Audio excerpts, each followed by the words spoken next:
રતનપુર ગામના કુખ્યાત જયસ્વાલ પરિવાર સામે 9 મહિના પહેલા દાખલ કરાયેલા ગુસ્સીટોકના ગુનામાં તપાસ દરમિયાન પોલીસે આરોપીની અંદાજે 75.3 કરોડની ગેરકાયદેસર મિલકતો શોધી કાઢી છે। આ તમામ મિલકતો સરકારી નિયમો અનુસાર ટાંચમાં લેવા એટલે કે જપ્ત કરવા માટે પોલીસે કાયદેસરની પ્રક્રિયા શરૂ કરી દીધી છે।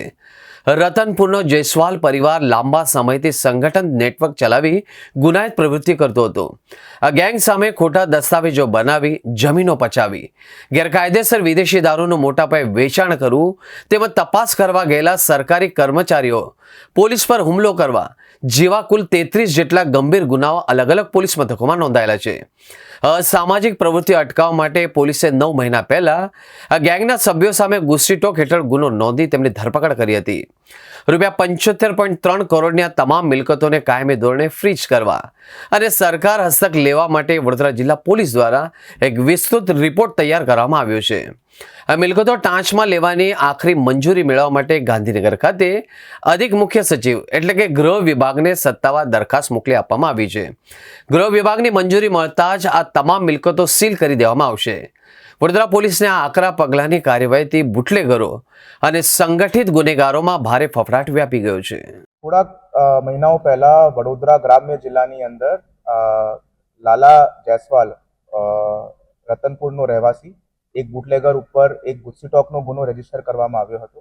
તેની તપાસ દરમિયાન પોલીસ દ્વારા એમની જો ગેરકાયદેસર મિલકત જો છે અને જો પ્રોસીડ્સ ઓફ ક્રાઇમ છે તેમની માહિતી ભેગી કરવામાં આવી હતી અને હાલ પૂરતું જો છે 75 કરોડથી વધારેની એમની પ્રોપર્ટીનું આઈડેન્ટિફિકેશન કરવામાં આવ્યું છે અને એમને ટાંચમાં લેવા માટે રાજ્ય સરકારની અંદર દરખાસ્ત કરવામાં આવી છે।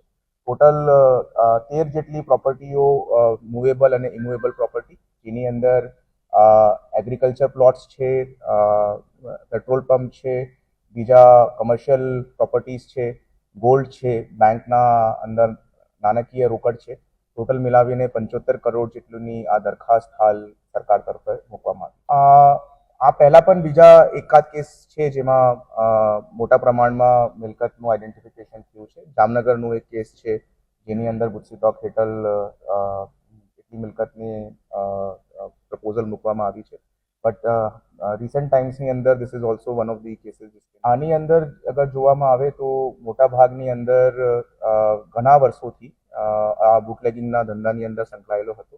એમના ઉપર પોલીસની રેડિંગ પાર્ટી ઉપર અસોલ્ટ કરીને અટેમ્પ્ટ ટુ મર્ડર કરવાનો ગુનાઓ પણ એની અંદર સામેલ છે અને બીજા એરિયાની અંદર નાની મોટી માથાકૂટની અંદર એ સંકળાયેલો હતો। બટ આ એમનું જો ક્રિમિનલ એમ્પાયર છે એ બુટલેગિંગ સાથે એક ઓર્ગેનાઇઝડ ક્રાઇમ વેની અંદર એ લોકો જો છે આચરતા હતા અને કેવી રીતે આ જો ક્રાઇમથી જો પ્રોપર કમાણી થાય છે એ કમાણીને કેવી રીતે વાઇટ કરીને ઇન્વેસ્ટ કરવાનું છે, કેવી રીતે એમના ટ્રાન્ઝેક્શન્સ કરવાના છે, કેવી રીતે બેંકોથી લોનો મેળવવાની છે, એ તમામ પાસાઓ જો છે તપાસની અંદર સામે આવ્યા છે અને આ તમામ જો ફાઇનાન્શિયલ ઇરેગ્યુલારિટીઝ છે એમનું ગુસ્સીટોકની સંબંધિત કલમ હેઠળ અમે ટાંચ માટેની કાર્યવાહી હાથ ધરાવી।